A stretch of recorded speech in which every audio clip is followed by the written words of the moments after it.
when Angel and Caitlin got into it in the championship game, and Angel did the ring thing, I said, this is the Magic Johnson, Larry Bird moment for the WNBA. Like, this is great. I'm a storyteller. I think storylines are so fucking important. I think you need villains. I think you need heroes. You need shit to sell. You got to sell a fight. Like, brand all of this. And it upset white men to watch this strong, winning, unapologetic black woman be in their, you know, be in Caitlin's face. In their savior's face. Yeah. And they still cling to it. And it's now like spun to this whole thing where like Caitlin's better than Angel and blah, blah, blah. I just said we would not be talking about Caitlin Clark the way that we do if it wasn't for that moment with Angel Reese. And I will die on. Caitlin Clark falls, Angel Reese rises, and the latest ESPN WNBA rankings have everyone talking.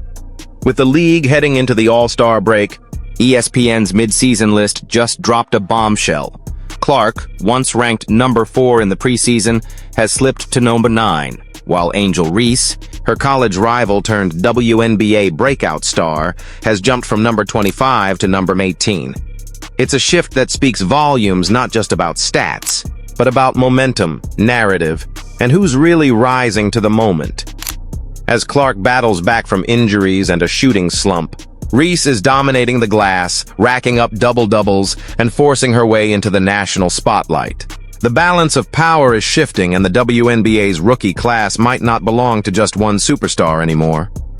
I'll look back in 20 years and be like, yeah, the reason why we watching women's basketball is not just because of one person. It's because of me too, and I want y'all to realize that. Like, it's not just because of one person. A lot of us have done so much for this game. Report. She's the only player in the league that will say this shit. She's the only player in the league. Like, you won't hear Angel Wilson going out there. I am at the top of the scouting report. Ariel Atkins is at the top of the scouting report for your team. Camila Cardoso is at the top of the scouting report. Teams just box you out. She returned this season with a mission.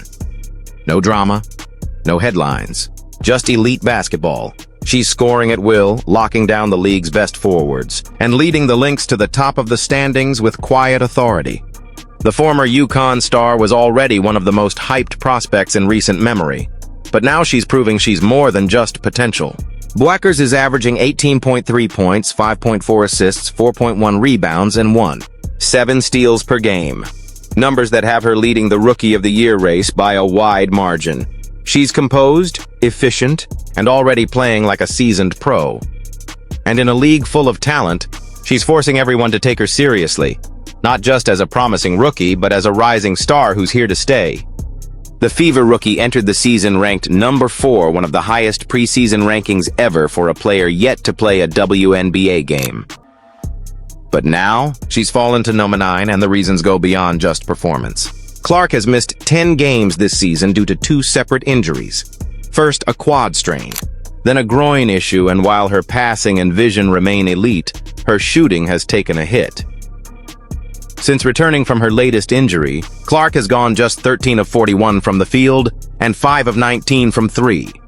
She's still averaging 16.7 points, 9.0 assists, 4.8 rebounds, and 1.7 steals. But in a league where consistency is everything, even a small dip can cost you ground. And with the spotlight as bright as ever, every misstep is magnified. But the name that's catching fire right now? Angel Reese. The Chicago Sky forward has gone from preseason number 25 to number 18, and she's not just rising, she's dominating. Reese has now recorded 9 straight double-doubles, including a monster 22-point, 10-rebound, 3-assist performance against league leader Napheesa Collier and the Lynx. She currently leads the entire WNBA in rebounding with 12.8 per game. And she's doubled her assist average from last season from 1.9 to 3.8. Even more impressive?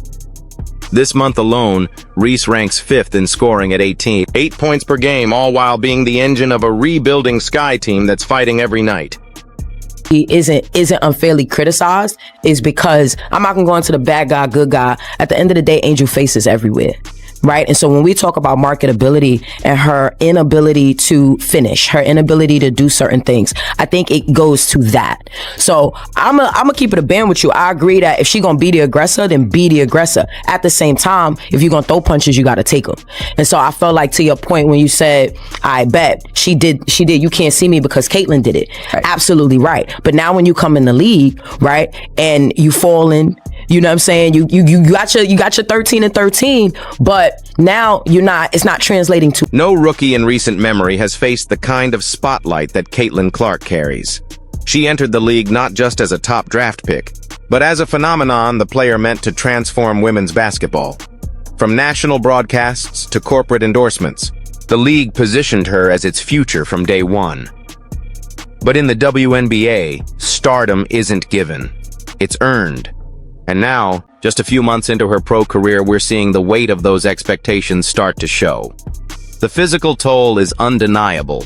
Defenders are bumping her off screens, trapping her full court, contesting every shot. She's not getting the space she had in college, and she's taking more hits both on the court and in the media. With every off night, critics are louder. With every loss, the whispers grow. Is she really ready for this level?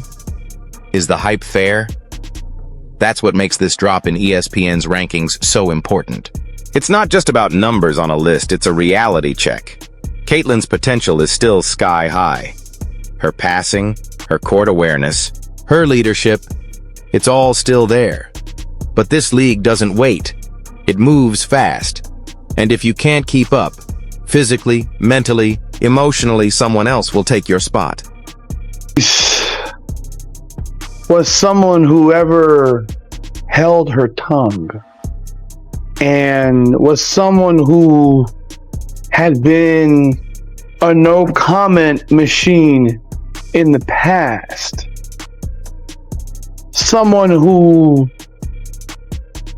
wasn't so unapologetically Angel. All those things existed.